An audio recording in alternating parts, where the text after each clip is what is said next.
Hello, you're kicking off the Tuesday's edition of QPVN English News Bulletin. You're with MINH and come the headlines. Scientific seminar on President Ho Chi Minh and education organized.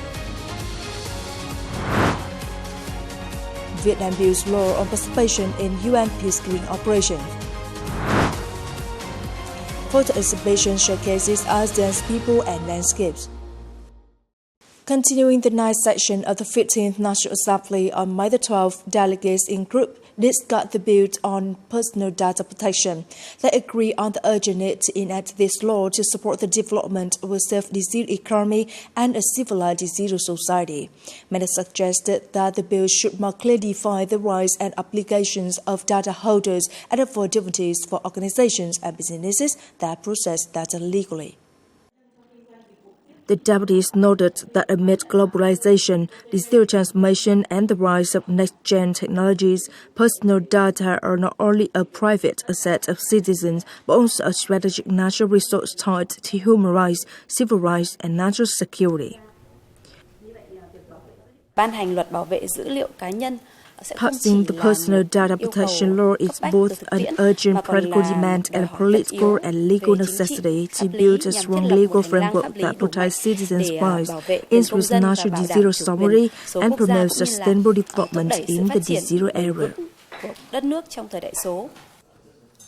While the bill acknowledges 11 basic rights of data subjects in Article 8, it should more clearly define their obligations to avoid obstructing lawful data processors. If there is any intent to change or alter data during processing, it must be approved by the holder. With the consent, such action is not allowed, except in special cases related to defense, security, or other specific instances where competent authorities may act with the consent. Many deputies also urged the law to clearly assign responsibilities to data managers, increase penalties to detect violations, and apply stricter measures, including criminal liability, in serious cases like theft and illegal trading of personal data. On the occasion of the 135th birthday of President Ho Chi Minh, the Party Central Committee's Commission for Information, Education and Mass Mobilization, in coordination with the Ministry of Education and Training, organized a scientific seminar themed Uncle with Education, Education with Uncle. In his opening speech, head of the Party Central Committee's Commission for Information, Education and Mass Mobilization, Nguyễn Trọng Nghĩa, highly valued important achievements by Vietnam's education and training sector in the course of improving people's knowledge, training human resources, and nurturing talents. He believed that the event could contribute to spreading the value of President Ho Chi Minh's legacy on education and training, making marked contribution to the cause of training high-quality human resources, becoming an important driving force in building and developing the country. On May the 12th, on the occasion of the 135th birth anniversary of President Ho Chi Minh, a delegation from the Central Military Commission and the Ministry of National Defense, led by Senior Lieutenant General Trịnh Văn Quyết, Chairman of the General Political Department of the Vietnam People's Army, solemnly offered incense and lit wreaths in tribute to President Ho Chi Minh at Kim Liên Special National Relic Site and the mausoleum of his mother, Hoàng Thị Loan. At Kim Liên Special National Relic Site, Senior Lieutenant General Trịnh Văn Quyết and the delegation expressed profound respect and eternal gratitude to President Ho Chi Minh, the great leader who devoted and sacrificed his entire life for the cause of national liberation and for peace and happiness of the Vietnamese people. In the memorial book, Senior Lieutenant General Trịnh Văn Quyết wrote, in remembrance of Uncle, officers and soldiers of the Vietnam People's Army vow to remain united, absolutely loyal to the party, the state, the people, and the socialist political system, to uphold the glorious traditions of Uncle soldiers, and to build a revolutionary, regular, highly skilled, and modern army, ever ready to receive and excellently accomplish any assigned missions, for safeguarding the Socialist Republic of Vietnam. Later the same day, the delegation visited Sand Village, President Ho Chi Minh's hometown, and offered incense and flowers at the mausoleum of his mother, Hoàng Thị Loan.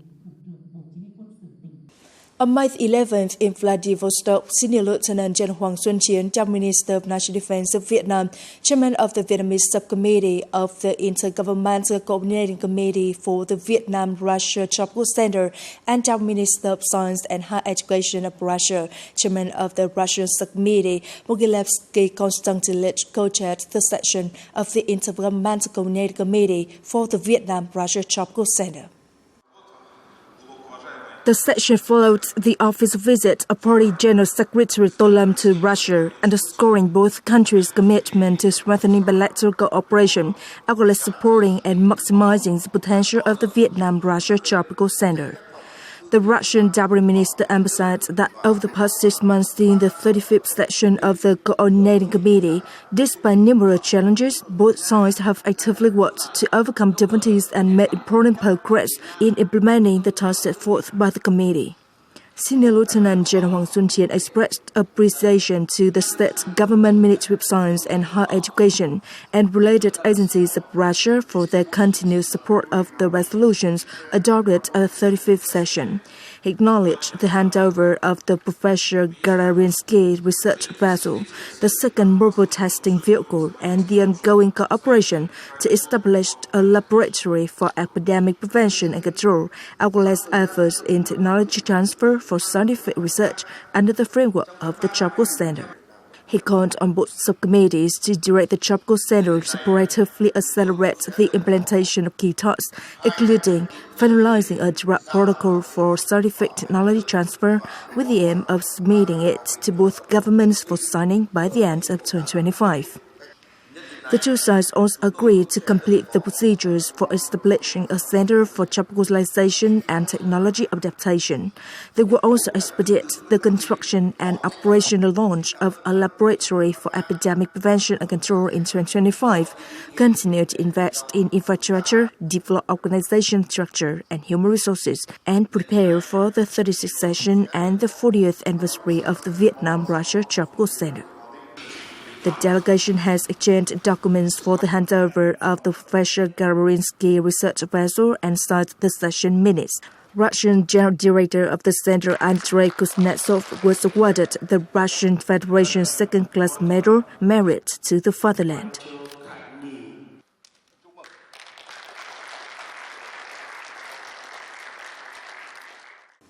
On the afternoon of May the 12th in Hanoi, Senior Lieutenant General Nguyễn Văn Nghĩa, Deputy Chief of the General Staff of the Vietnam People's Army, chaired a working session with relevant agencies and units regarding the organization of military parades and processions in celebration of the 80th anniversary of the August Revolution and National Day of the Socialist Republic of Vietnam. As planned, the military and militia forces participating in the mission will largely maintain the formation of National Reunification Day, consisting of 11 standing formations and 27 marching ones. On that basis, agencies have proactively developed training programs and prepared to reinforce formations as needed. Coordination efforts are underway to survey accommodations, movement routes, and staging areas, ensuring optimal conditions for intensive training and combat rehearsals. Agencies and units must thoroughly inspect and organize the selection and training of military vehicle formations, ensuring readiness for all logistics and training support.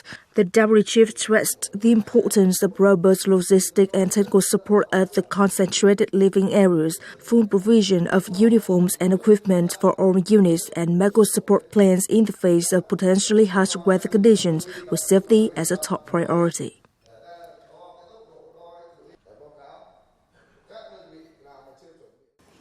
Vietnamese Blue Berets have been bringing the nation's cultural value and the image of the red flag with a golden star to regions troubled by war and poverty. To recognize and support their contributions, a bill on participation in United Nations peacekeeping operations is being built, submitted to the National Assembly for consideration this week. Officers and personnel selected for UN peacekeeping operations must undergo rigorous recruitment procedures, especially in terms of physical and mental health, due to the harsh working environments, the threat of disease, and complex security risks. Medical examinations are presently conducted under Circular No. 23/2019 of the Ministry of National Defense, which draws on standards established for military service. The introduction of this legislation has received broad support, and it marks not only a vital step toward completing Vietnam's legal framework, but also serves to recognize, protect, and support those who have answered the call of duty, representing Vietnam in its noble mission to promote peace and stability across the globe. Coming up next, photo exhibition showcases ASEAN'S people and landscapes. Vietnamese Buddhism joins hands in building a harmonious and compassionate world. On the afternoon of May the 12th, the Ministry of Culture, Sports and Tourism, in coordination with Nghệ An Provincial People's Committee, organized the photo exhibition titled Countries and People of ASEAN. This is a highlight cultural event in the series of activities celebrating the Lotus Village Festival 2025.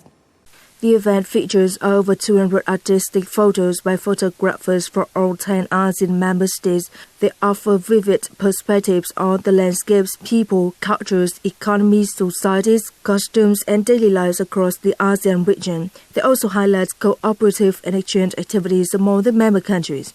The exhibition aims to deepen public understanding and appreciation of ASEAN, a community increasingly recognized for its positive contributions to regional and global peace, stability, cooperation, and development. It also honors the values of solidarity and friendship, along with a shared aspiration for sustainable development across the region. The event provides a valuable opportunity for photography lovers, Vietnamese and ASEAN photographers, and international visitors to exchange ideas, strengthen bonds, and foster mutual respect and understanding.